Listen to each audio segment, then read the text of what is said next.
Yo, yo, hello, party people, VUX World, welcome to VUX World. I'm your host, Kane Sims, and I am delighted to welcome our sponsor, Deepgram, to this episode. This episode is presented by Deepgram. Deepgram are one of the world's leading speech recognition companies, automatic speech recognition companies. They are doing tremendous work. Companies all over the world are using Deepgram to power their conversational and voice AI efforts. It's actually being used. Companies have been built on top of Deepgram, which is crazy to to think of. They have immense accuracy, 90% in some cases. You can, unlike most other models, especially from the large cloud providers, you can actually retrain Deepgram's models pretty easily, and therefore you can increase the accuracy, train it on your specific domains. It's very cost effective, especially when you consider some of the prices that some of the big boys charge, or big people, big boys and girls, should we say. So definitely do check out Deepgram if you are in the market for some speech recognition technology. Visit deepgram.com/VUX World. That is deepgram.com/VUX World. Now, our guest today has probably some of the most impressive track record when it comes to AI and voice AI specifically. Ex Amazon Alexa, one of the founders of the Alexa Prize. We're definitely going to get into the history behind his experience at Alexa and the Alexa Prize. The work that he started off has led into Alexa Conversations. A lot of you will be familiar with Alexa Conversations. It's Amazon's essentially automated conversational AI technology that just builds conversations for you with very little input from conversation designers or developers, which is crazy. Spent some time at Uber, founder member of Uber's conversational AI group, and is now the head, chief scientist and head of conversational AI at Got It AI. And we're going to get into Got It AI, what it does, and how it is changing the game. I would like to welcome to VUX World, Chandra Khatri. Chandra, welcome. Thanks, Ken, for for inviting and as well as this warm introduction. Looking forward to this podcast. Likewise. Yeah, I was saying you have got some absolute immense experience. I kind of touched on some of it, but it's always nice coming from the proverbial horse's mouth, should we say. Can you just tell everybody a little bit about yourself, who you are, your background, and what you do at God AI? Awesome. So, hello, everybody. So, I think I will try to keep it short. So, about myself, I've been in the AI space for a decade now. Have mostly on the forefront of deep learning based AI systems, and in the conversational AI space for the past 7-8 years. Started my journey at eBay Research when deep learning was beginning to happen, and therefore we built eBay shopping assistant at that time. I'm talking about 2014 or so, and then Alexa happened. And naturally, I got pulled into Alexa. Happened to be the founding member of Alexa Prize, Alexa AI. Built a lot of things while being at Alexa. You know that Amazon was never primarily a speech company or a conversational AI company or NLP company per se. It was a different company at that time. And Google primarily was a search NLP speech kind of company. So it was a time to be there to build things from scratch and scale and impact millions, hundreds of millions of consumers. So that's why I happen to be part of that space at Amazon Alexa. And then led Alexa Prize from scratch. It has now become or Amazon is trying to address the holy grail of conversational AI, which is open domain conversational AI through Alexa Prize. And we did a lot of good work with university teams and partnerships. That I was part of that journey. I'm glad for that. And then after that, I happened to be part of Uber AI, where we've built the conversational AI group, built driver assistant or assistant which can help drivers while they're driving. That is something which we build. And we also released something called Plato, which is one of the first completely model-based conversational AI toolkit, which is open source.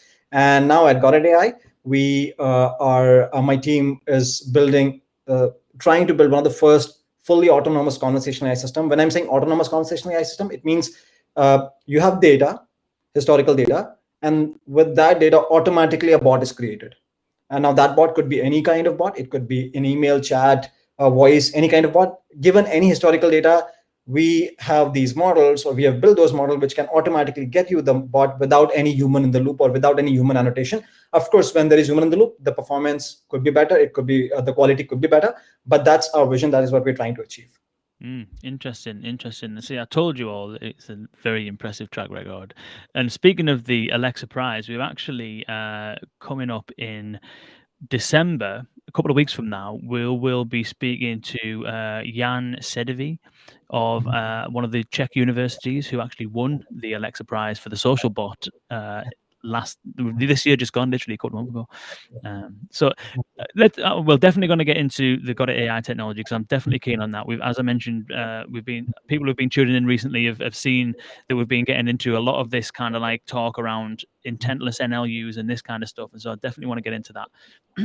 On the Alexa Prize side of things, though, we'll stick there for a moment, given that we have Jan coming up, and you were such a big part of the putting that together.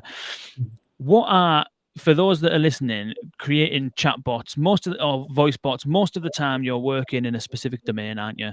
You're a bank, you're building something for people to activate a credit card, or you're an insurance company and you're trying to give people policy details or whatever. You're always confined to this sort of domain specific stuff.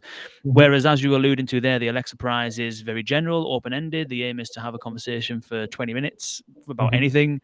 What are some of in your experience, what are some of the challenges when people try and build or design more open ended conversations that are not really narrow and domain specific?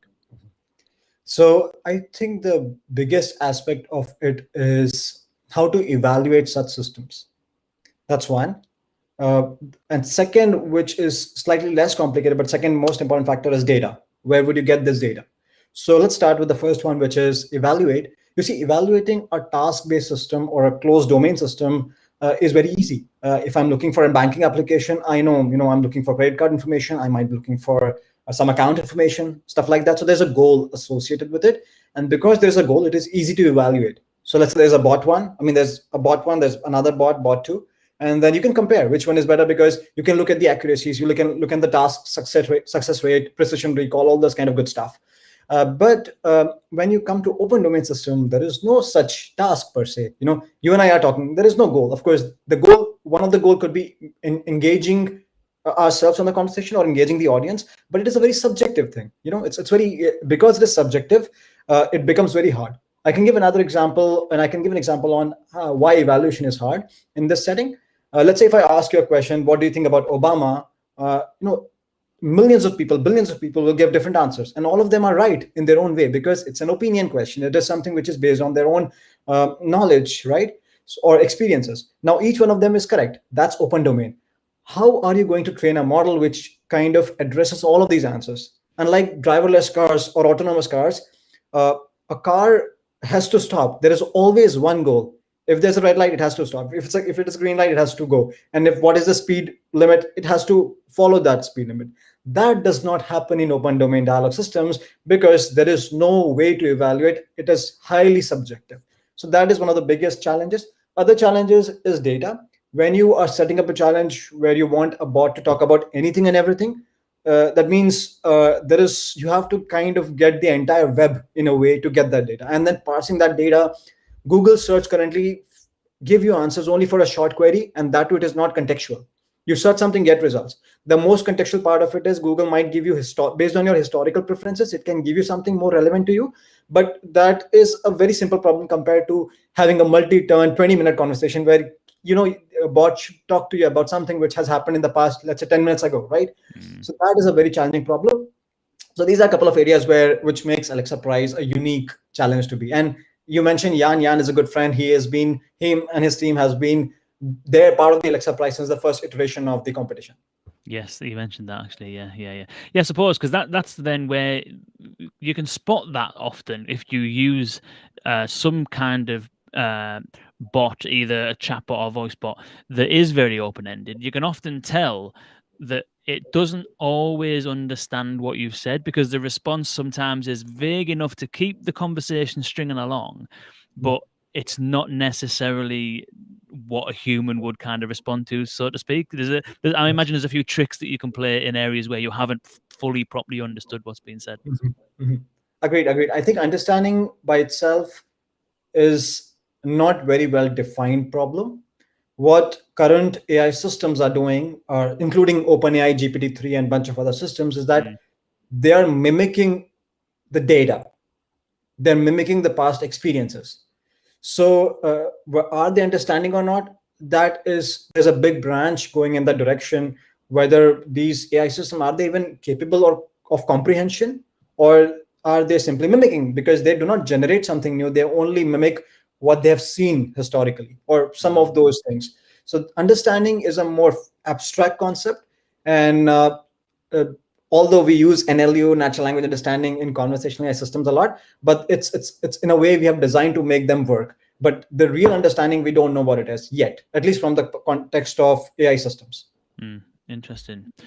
What are some of the because I think there is definitely going to be a parallel here with what Gotta AI is doing, because you're also potentially in some cases, I don't want to say flying blind, because you're going to be using data as the basis, which is domain specific, so you're going to have an understanding, and we'll get onto that. But what are some of the best innovations that you've seen come out of the Alexa Prize to try and get a grasp on those things? One is evaluating, and the other one was, what was the other one? Multi-turn conversation. How to ingest all of the data from web to talk about any topic: Mm, politics, news, movies, etc., etc., etc. mm, mm. So, without spoiling the future podcast with Jan, what are some of the things that you've seen come out of the Alexa Prize in your time that like have helped further this, or some of the most interesting things you've seen come out of it? A lot of things actually. I mean, I can go in many directions, but first thing which happened to come out was uh, uh, which is academics, or especially in the past 10 years, a lot of the researchers have moved from academia to industry, because industries of course pay well, and industries these days are having research and track record similar to even better than academia. So there was a big challenge for academia to get hold of data which these industries have. So the biggest contribution here which I see is that Amazon Alexa Prize has provided millions of conversations to these universities, so that they can solve fundamental problems such as open domain dialogue systems or any kind of research that they have, which currently academia did not have any access to. And because of that data, in the past 5-10 years, 5 years actually, so much has come out of Alexa Prize and the data related to it. So much data. So many problems have been solved. Language model problem. In fact, even if you look at GPT-3 or language models, a lot of those, like building a bot which can talk about anything, if you look at, everything traced back to Alexa Prize. So that is one thing, and the research supporting that has come from the data from Alexa Prize. That has been one of the contribution.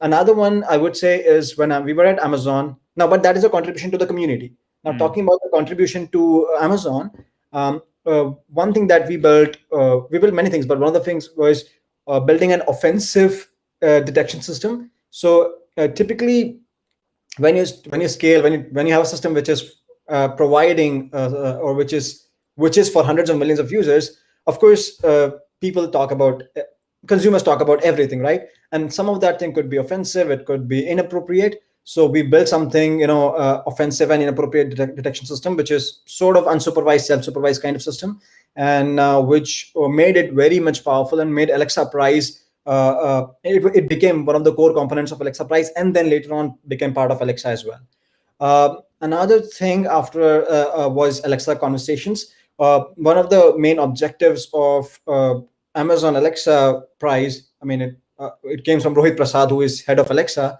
who founded Alexa, was that can we ingest learnings from Alexa Prize into making Amazon better? And that's how Amazon Alexa or Alexa Conversations also became part of it. Basically, a lot of the learnings, the way this dialogue systems, the way model-based dialogue systems, model-based dialogue manager, and those things actually, a lot of the things came or in Alexa Conversations are influenced from Alexa Prize. So, and therefore, it's the same team. They work together.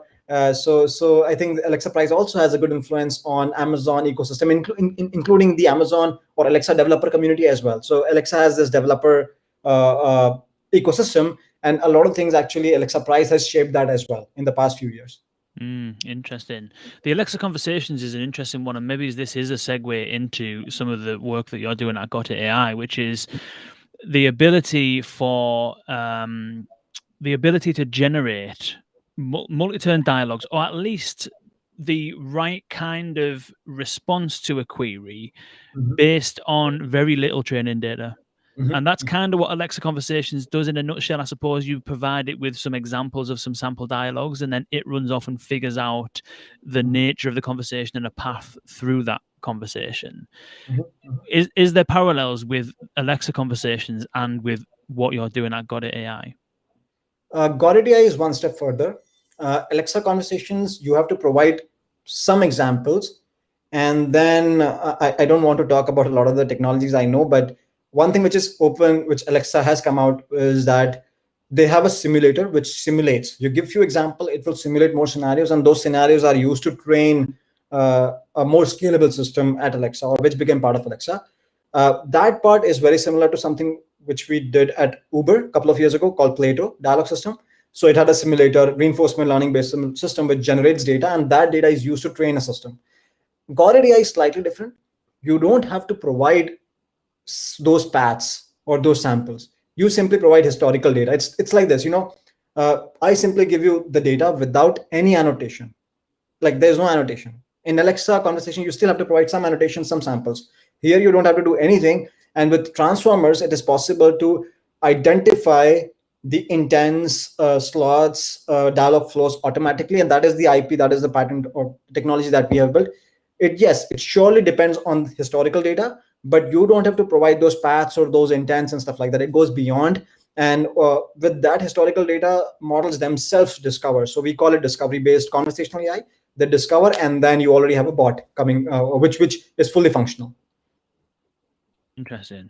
So we've kind of touched on this terminology in previous episodes. If anybody has listened to the one we did recently with Jason Mars, that was a really good episode, and we spoke about that philosophy of not needing to provide training data. Those that have built conversational systems before, and a lot of our listeners obviously have done, we do have people who are probably a bit earlier in that journey and are just kind of getting into it. Essentially, the way that the vast majority of NLU systems work is that if you have an intent, which might be order something, typically you would need to provide training data to train that intent, wouldn't you? I'd like to order a pizza. Please, can I have a pizza? Order me a pizza now. A bunch of different ways of saying that kind of thing that trains the NLU. And therefore, the idea is that the model is trained on your samples, which means that any other similar sounding samples it will map to that kind of intent. What we're discussing here is the ability to generate the ability for someone to say something, for the bot to understand what was said and then provide the response back to it without somebody being able to having to provide any training data whatsoever. Is that right? Yes, perfectly. And sometimes you can generate those examples for auto intents, or sometimes you can discover from it as well based on historical data. But yes, they both are kind of aligned towards. But it's a great, the way you summarize it is the best way we could do. We could say. Yeah. Thank you. That's unusual. The term transformers and transformer models is another term that has been used often over the last couple of weeks on the podcast, as we've been talking to companies like Got It AI, like Zero Shot Bot, like Vlooper, like Hyro, who kind of use this kind of transformer approach. And I know that there's a lot of people listening who are not technical and not developers. I'm one of those people, but I'm wondering whether we can explain what it is we mean when we say a transformer model and what that actually does. Mm-hmm. I will try to keep it very simple. So transformers is a deep learning technology. It's a type of neural network which is contextual. So, for example, I can give an example. I will not go into details of what the model is, but I can talk about what it does. So, if I use word blue, blue can mean many things based on the context. If I say blue whale, I'm referring to a mammal. If I say sky is blue, I'm referring to color. If I say I'm feeling blue today, it probably is emotion. When I say blue, if I say blue label, I'm probably referring to alcohol. So, based on the context, meaning of the word changes, and therefore you need models or AI systems which can understand the context, and based on the context give you a representation of the input. So an AI system, an AI model which based on the context can showcase different representation, that probably will be the most powerful system, similar to how humans do, right? We know that based on the context, we know this thing means this means thing, this thing means that, and so on, so on. We want that kind of system, and that's what transformers are. Transformers primarily called attention-based system. They basically, based on the context, give you a different representation. So that's transformers. Very simple layman. What it does. I can go into details of the models, but I will leave that to you if you want to go in that direction. But this is what transformers does, which no other system has done in historically, and that is what makes them very powerful. Now, having said that, so that means transformers are more powerful in terms of understanding. You can build better systems which can understand better. Given an input, because they're trained on context. Because they're trained on context, basically. Exactly. They learn to give representation based on the context, as you said. So understanding part is good. We know that, okay, it is better. It is one of the most powerful systems for understanding, and that's why BERT and all those systems came up. But let's take it further. These models, or BERT or GPT-3, people have read about them a lot. But in layman language, what these systems are, they are plain language models. And let's see what language model means. Language model is simply, what it means is being able to predict next word given historical words. So think of it like a kid who is learning a language. A kid starts with mama. That is the first word they will, or ma, pa. Those are the first words they start with. Dog. And then they start to use two words: mama water, mama papa toy. So they start using two words, and three words, and four words. So if you look about how humans have evolved, or the way language is learned, is called language modeling. Kids tend to learn sequence of words. What is the next word given historical words? That is language modeling. And that is exactly what transformers do, which no other NLP system has done. I mean, in the context of this, is that these models are trained to simply predict next word given historical words. And therefore, they are great generative models as well. And that is why we have seen many applications around, transformers can be used to generate stories, movie scripts. GPT-3 can be used to generate any kind of stuff, emails, and etc., right? So that is what these systems are. They are very good in understanding because they account for context, and they're very good for generating the sequence, because once you provide millions of documents or millions of web data, billions of documents, then these models become better. And good thing about transformers compared to any other previous deep learning models is that they have vertical architecture. What it means is that I can scale it as much as I want. I can have many transformer blocks from 10 million parameters to 100 million parameters to billion parameters. It only is a factor of how much compute you have and money you have. And that's why Google, Facebook, Amazon, OpenAI, they've trained models with hundreds of billions of parameters and trillions of parameters, because there's no limit. The only limit is how much money and compute you have. That's it. So that's what makes them, and similar to how humans have so many neurons. That's why we have the most comprehension capabilities, because we have so many neurons. So transformers has three advantages. One, it accounts for context. Two, it learns to generate because it is a language model. And three, you can scale them. That means you can make them as complicated as you want, add more parameters, add more data, and it will learn more. So these three things makes them super powerful. Interesting. That is very interesting. You might have answered this or touched on it at least in part. Richard Wozeka, and shout out to Richard. He is rife with the questions on this show. He's always got very good questions, and he is always there. So thank you, Richard, for your continued support and for asking these questions.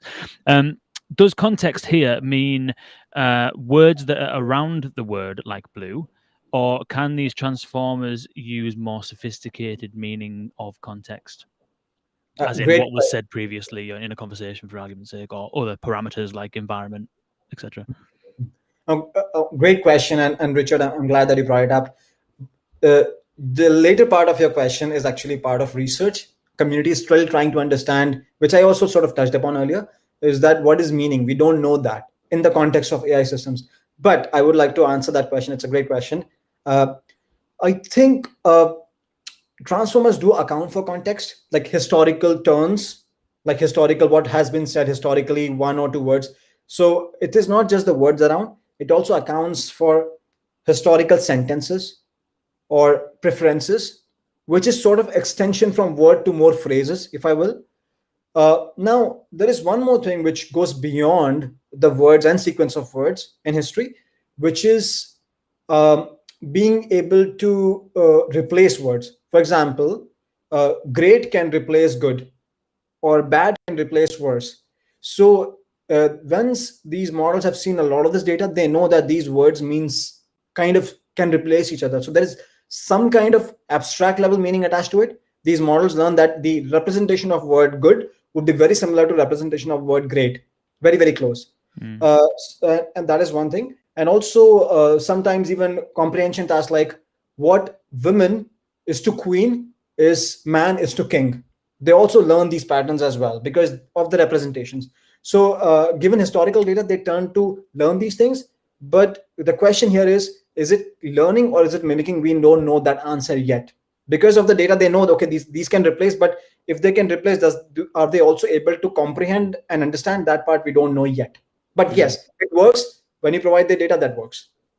Interesting. When we spoke to Nikolai from Vlooper, he used the term symbolic AI as a representation of that analogy you just give, which is that if somebody says bus and car, then it knows that they are vehicles. Or no, I think he used a better example, which is something like Socrates is a man, and if something other, I can't exactly even remember the example that he gave, but it was all to do with building relationships between unrelated things that have some connection between them, basically. Mhm, mhm, mhm. Yes, yes, yes. And they tend to map. We see these observations. There's a lot of research around whether and symbolic AI is a great way to understand because symbolic AI gives you comprehension capabilities. Typically, if you go with neural networks themselves, we don't know what is happening. It's like more like a black box. Even though I know how it works as a system, as a training, as a model, but I don't know what it is doing at the comprehension level. But symbolic AI kind of gives you that capability. It explains, why this happened, why this relationship, why these two things are related, all those things. So that's why symbolic AI is very important if you go for interpretability, if you want to go for explainability. And I see that these two things are merging, like black box AI, deep learning based or transformer based black box systems. And we also have symbolic AI systems which kind of provide you this comprehension capabilities. And I think as these two things tend to merge, we will have more powerful and more comprehensible systems. Interesting. We've got a question from Leslie. Leslie, if you wouldn't mind, I don't know if I fully comprehend that question. If you wouldn't mind rephrasing it, if you don't mind, and then we'll put it to Chandra afterwards. So when it comes to Got It AI, then you have presumably you have these transformer models at work. You mentioned there that Google, Amazon, etc., have pretty much unlimited budgets, and therefore they can have billions and trillions of parameters and all that kind of stuff. What is it that Got It AI has at the? We'll talk about the core, and then we'll bring it out over and say what is the impact of having that. So you have some technology at the core that enables some interesting things to happen over here. What is it at the core of this technology? Is it this transformer based NLU system? Like, I wonder if you can explain how what we've just explained about what a transformer model is and the scalability of it and all the stuff that Amazon, Google, etc. can do. How is that related to what Got It AI is doing? Great question that ties a lot to the secret sauce, but I think I would love to answer that question. What, you mean you're not going to come on here and share all your secret sauce? Yeah, yeah. So I would love to. So the in layman terms, what I want to say here is that so our CEO Peter Allen, what he says is that user is the best paraphraser. I mean, you don't need. I mean, designers do a great job in designing these conversational AI systems and stuff like that. Uh, but and that is great. That's how we have been doing for the past 20 years. They have provided immense, or they have immense contribution in this field. But users have provided you data, like when with historical interactions. Let's take an example of an email conversation or a voice conversation. When you have those conversations, you have data of the agent who is supporting and a user who has a query. So you already have those paraphrases, you already have that data. So what we do is we simply leverage it. Now, how we leverage it, that's the secret sauce, but that is what we do. We leverage all the historical data for NLU understanding, for even dialogue management, because we know what are the different. You don't need to explicitly build the flows because you have that data already. Now, how would you obtain these flows? That's the secret sauce again. And third thing is generation. Generation was a secret sauce, but not anymore because of the GPT-3, all those language models. People can train generative models with in a controlled way. So that part is now more understood. People can do it when you have enough data. So that I can always share. But the understanding and dialogue management part, how we do it automatically with historical data, that's the secret sauce. But this is what we do. Right, interesting. That makes sense. So this might tie into Leslie's question. Thank you, Leslie, for rephrasing that, and apologies for my dumbness in interpreting the first thing. Sometimes it's difficult to try and listen and also read at the same time, and so sometimes I don't understand things. So Leslie's question is: I use words that reflect my education and age that may be like non-standard. If, for example, dearth or vexed. And then you've also actually, on top of that, you've just got general regional slang and dialects and stuff like that. So individuals use specific vocabularies, and non-standard ones are not well understood in traditional NLU systems or traditional AI kind of models. How does that work when it comes to this transformer model situation, or the work that you do at Got AI? Is it related to what you just spoke about in terms of what you ingest, or I'm wondering if you can just elaborate on So how that works. yeah, I would love to answer this from the context of transformers first. By the way, great question, Leslie. And I will touch upon few short learning here as well, which kind of relates to it. So you know what? The good thing about transformers or these language models are you can train them and then you can reuse them. It's like a recipe. You know, when you cook a recipe, people have done so much work in how to make a pizza, right? You know, centuries have gone in building the best pizza, right? Now, once that recipe is there, you can always fine tune. Let's say if I am an Indian, I might add some masala to it or some sauce to it, which is curry sauce to it, to make it more something to make it more closer to me. If let's say someone who likes sweet, they might add something more to it, right? And so on, right? So people have different preferences, so they can fine tune based on what they are. But the recipe is the same, sort of, right? There's some nuances to it which are added with minimal. And if I want to add some those nuances, I don't have to create the entire recipe of pizza. It's there. I just need to fine tune a few things. Might want to replace the sauce itself, right? That's what happens here, and that's what kind of answers your question, Leslie, as well. We have with BERT and transformers, there are pre-trained language models, and I've touched upon language models earlier. You have these pre-trained language models that is like a recipe. It's there. Now, with very few tweaks, you can make it work for all this personalization, all the tweaks which you talked about, which are non-standard, right? Which is custom to your application. And that is what happens here. These BERT and all these language models, they're trained. Companies who have their own domain-specific applications or different languages, you know, the languages which are not very common or very popular, they need to provide only a few examples of their domain or of their dialect or language, and then model works largely. So that is how it works. Interesting. So there's essentially almost like, let's say for argument's sake, you work with, I don't know, a financial organization or a retailer or whatever it is that have very specific dialects, jargons, whatever it might be. You then just need to essentially make some adjustments, Yes. at least to reflect that. But the foundation fundamentals stay the same, but you essentially can make tweaks essentially to Yeah. And nudge it those in the tweaks, right direction. yes. And for those tweaks, you don't need to provide a lot of data, only a few examples. And that is called as few shot learning. That is, you need to provide only few short examples or few examples, and you get very high accuracy. As opposed to if you were to train from scratch, you will require thousands and millions of examples. Now, maybe just 5, 10, 100 max.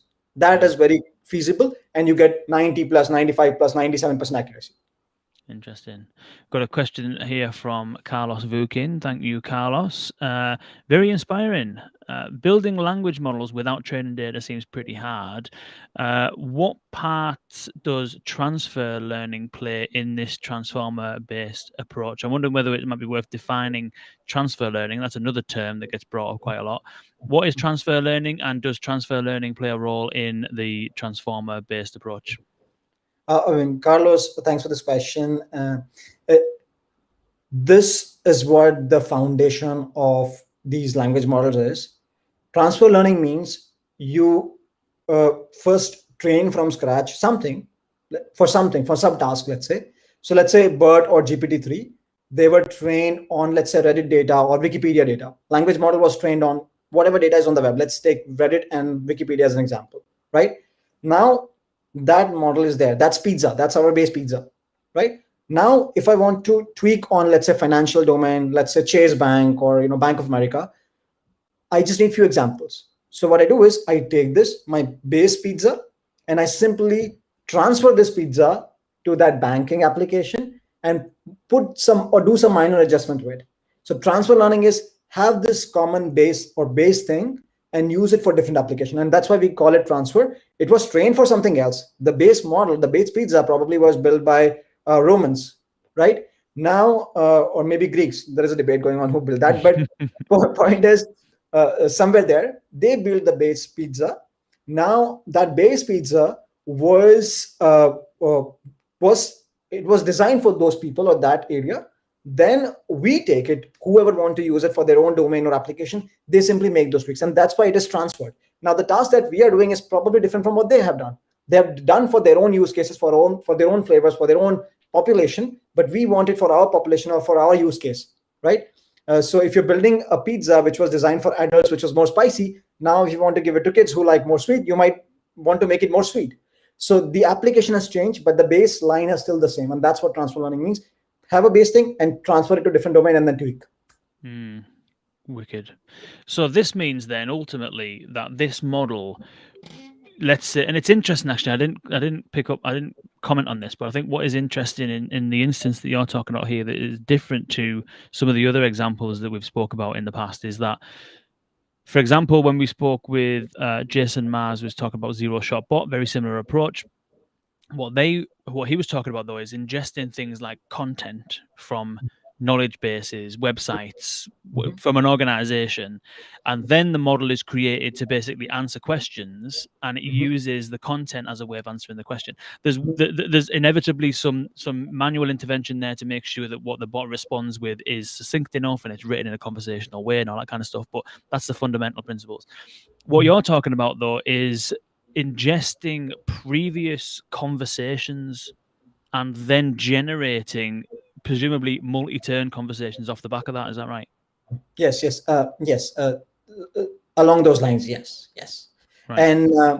And but there is Jason's point is also valid, and it is very much related, which is when you have knowledge bases, when you have documents, knowledge bases and documents can also be treated as historical data.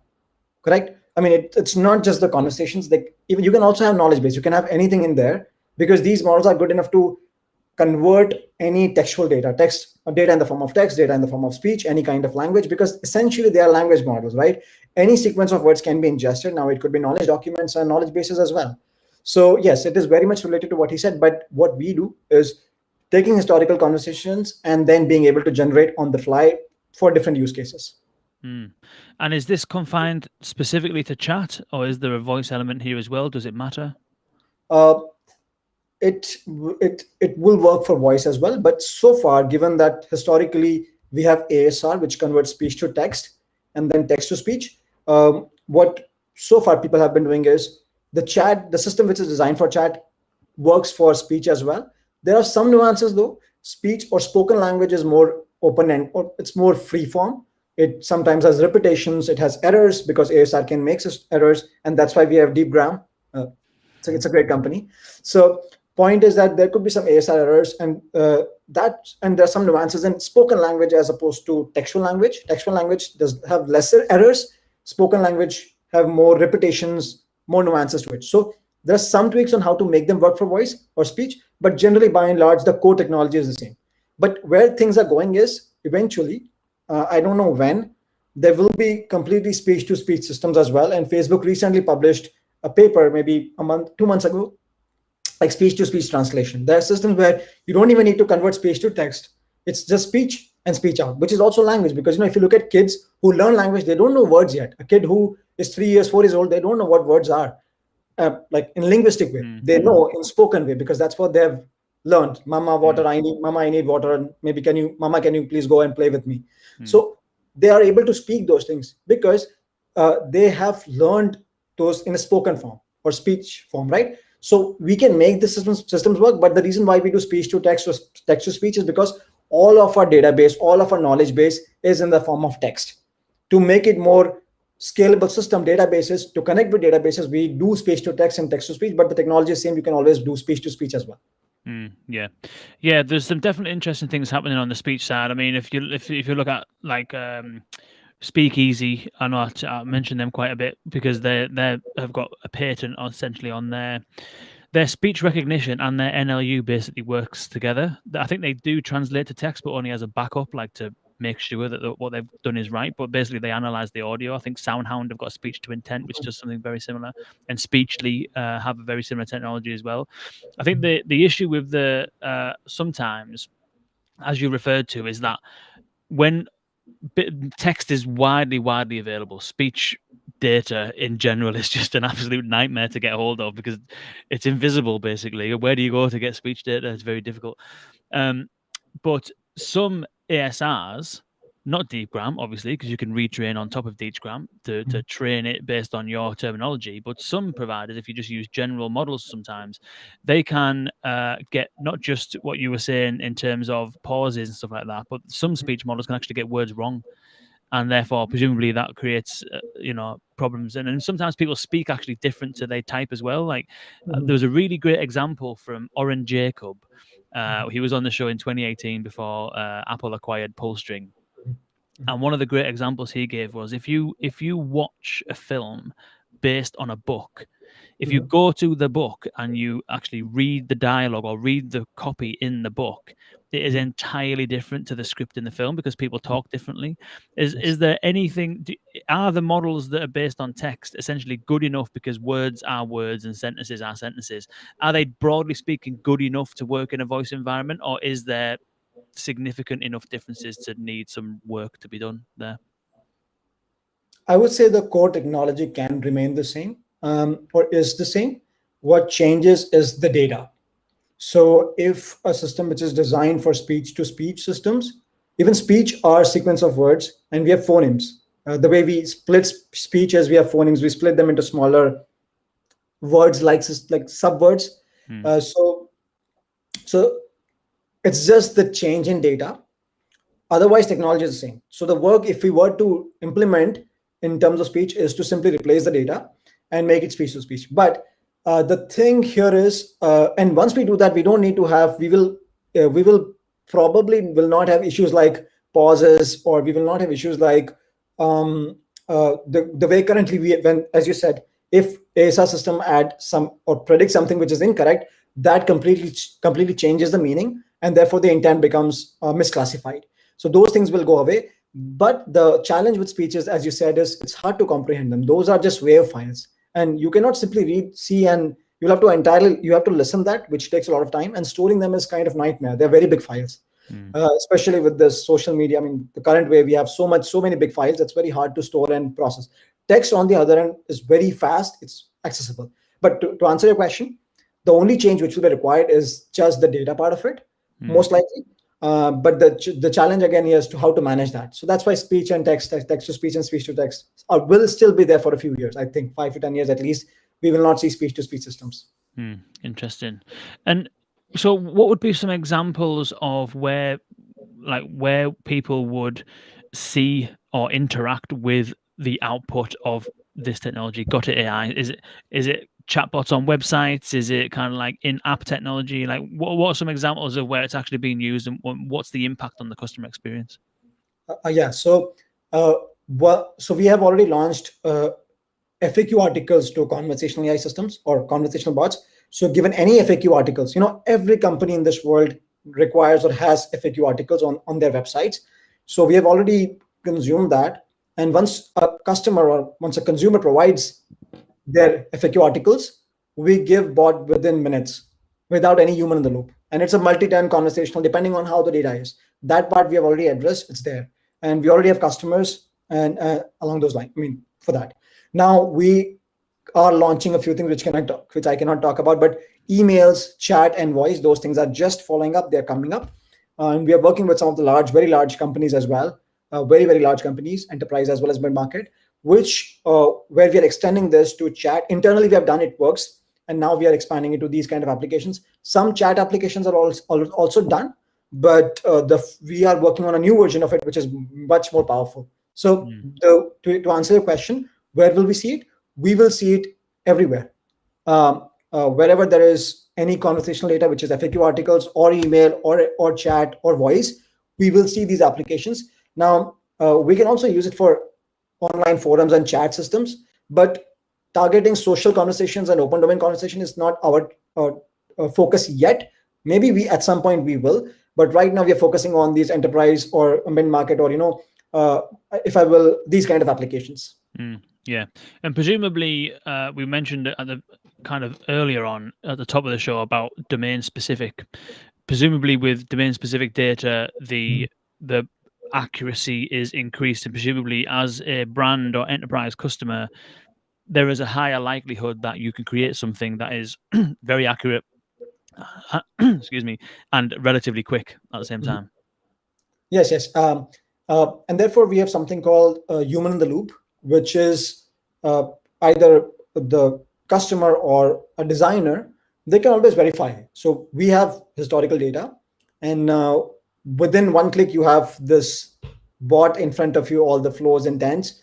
Uh, Human in the loop, which could be a designer, they can always verify, oh, does this intent look good? Hey, does this paraphrase look good for this intent? So they can always verify in terms of ensuring that the discovered intents, auto intents we call them, or auto flows we call them, are they do they make sense? Are these reasonable? Do you want to make any tweaks? You can always do it. So that is something which we have human in the loop, but that is more like verification. Something like in driverless cars, level 4, level 3 systems, where there's some assistance from a user to make sure that the car is not hitting, it is doing the right thing, and accounting for all the nuances specific to these domains.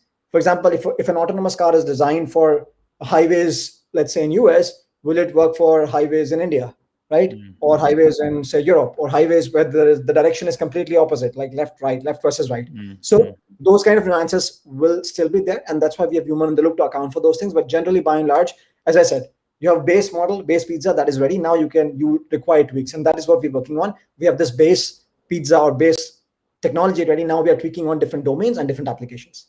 Interesting. So I kind of I think you've answered a little bit of this in terms of where the future of like conversation design is. For example, right now there's a lot of people who are working with the kind of, well, if what we're talking about here is a transformer based NLU system, what would you refer to the other ones as? Intent based? Is that how you would describe it? I would say the previous ones were, I mean, before transformers, they were recurrent neural networks. So I would say classical. Let's call it classic NLU, classical Okay. NLU. So classical NLU hasn't even really hit the mainstream yet. Really, I know that it's on everyone's agenda and everyone's exploring lots of different options from voice to chat and all that kind of stuff. So there's this emerging, blossoming field of conversation design.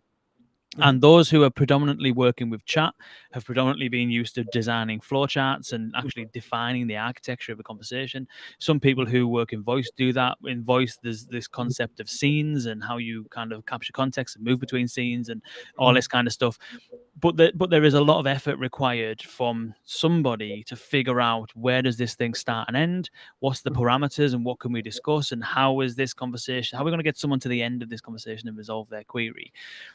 As we see more of this technology proliferating, which is just ingesting data and it's trained on a billion different samples and it's able to just make decisions on its own, the job then really becomes, as you've alluded to, tweaking, making sure writing content that is the response that the bots will give, measuring the accuracy and making sure that everything's kind of aligned. Is that where you see the future of what we now know as conversation design, or is there anything else that you can see changing as far as people's involvement in the creation and management of this stuff?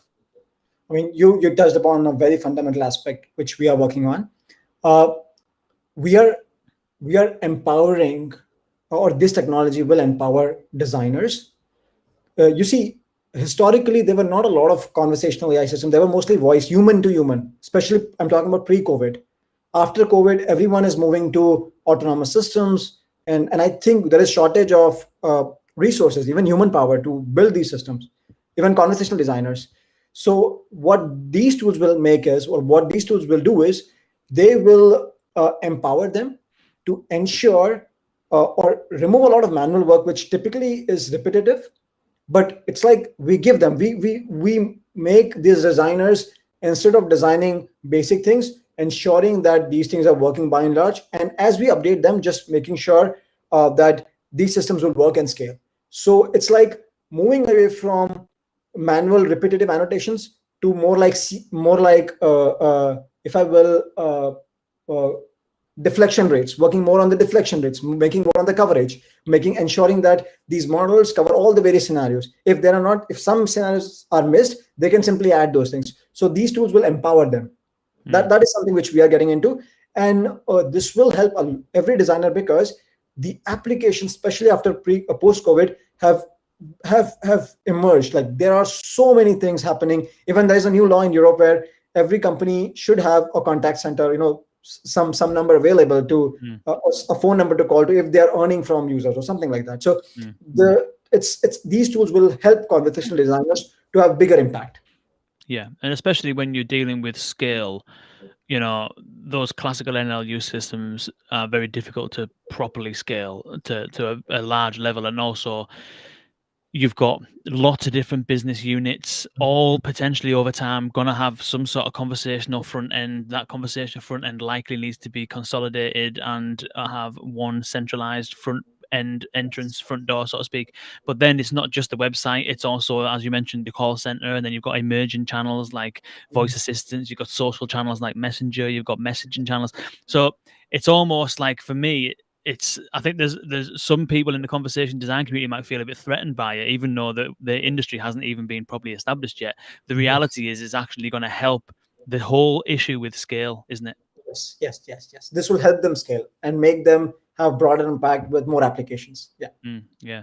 What are your thoughts on how do you at Got It AI? You mentioned earlier when we were talking about open dialogues and Alexa conversations and conversations that can go anywhere. One of the real challenges has been evaluating them. And now we're in a situation where we're just ingesting data, producing conversations, really with a human in the loop, yes, but it doesn't require a human to build them. How do you approach the evaluation of these systems? A great question. I mean, it's one of the areas that we focus or spend a lot of our time on. So what we do is, once we discover this, the human in the loop or customer in the loop, what we call them, they gets a bot to play with. So think of it like there's before going live, before launching, right, or before deploying. Within a few clicks, they can play with it and they can give us feedback. So that's where the few shot learning come into picture here. If model is not doing the right thing, they will correct, and that becomes the data for few shot learning, and that will update the baseline pizza. So if the pizza was not very spicy and the designer think that it should be more spicy, they correct it, and next time with few examples it will be better. So that's what the job here becomes right now. You can always deploy without that, but of course, to ensure a high quality enterprise level grade quality, those kind of things, you need to have CITL or human in the loop to make sure that these nuances are taken care of. So that's what we do here. Before launching, they can always do it. And we also have some automatic ways of evaluation, like sentiments, like sentiment-based evaluation. We also look for some slots. I mean, I'm now getting into the details of conversational AI systems, which is identifying what entities should be looked for. So we have those ways to actually identify if bot is doing the right thing. But those are more automatic ways of evaluating systems, and that is something which we have worked. I have history of doing that at Alexa Price. So, and my team as well, we have some experience in that. So we have done that. But always there is this human in the loop who can verify and then before deploying, make these final tweaks. Yeah, it gets challenging, I imagine, when you get to like a real level of scale. You've thousands of conversations a day potentially. It's like you can do a lot in that QA phase, but I suppose maybe one of the risks is, I mean, you correct me if I'm wrong, maybe one of the risks is that the internal people testing it either don't use the same vocabulary as the customer, certainly don't have as wide a testing. It's like if anyone has ever done any usability testing on any website ever, you will know that the people who work there, the staff, will just pop, get to the end of the journey quickly. The people who don't work there, who are not familiar with the products and services, there's always things to be found. So I'm wondering whether, what are your thoughts on, once you get to a level of scale where you've gone through the QA and now you're reaching thousands of people per day, how do you approach evaluating that? Is it human in the loop still, where someone's manually going through conversations? Is there any way of monitoring at scale? That's a great question. In fact, you touched upon the next thing that we have already, which is part of the system, is that uh, once you make it live, once you launch it, you get feedback from customers. You know that customer is not happy, and in that case, you always route them to file a ticket or talk to an agent. There's always an option of I want to talk to an agent, human agent. Mm, So you know that something went wrong, and then in that case, human agent provides fixes the problem, as in they help the user in a better way. So we already have an example. So mm, we know what bot did, we know where it went wrong, and we know what agent did, or what agent via voice, via text, or via email. We know what they did, and that data is used for updating the system. So it's more like it's a loop. mm-hmm, You launch it, we get feedback, and with that feedback, we improve the system automatically. So you might have heard of something called active learning, which is once you launch it, you get feedback, and with that feedback, you improve your system. That's a very common technique. Not as much in conversational system. It has been more on the recommendation systems and all those things. So now we and a couple of other companies as well, they have brought active learning and conversational AI as well. Currently, the way active learning works in conversational AI system is by designers. They launch, they know these were the wrong ones, and there's manual annotation and labeling, and that is then used as more paraphrases and stuff like that.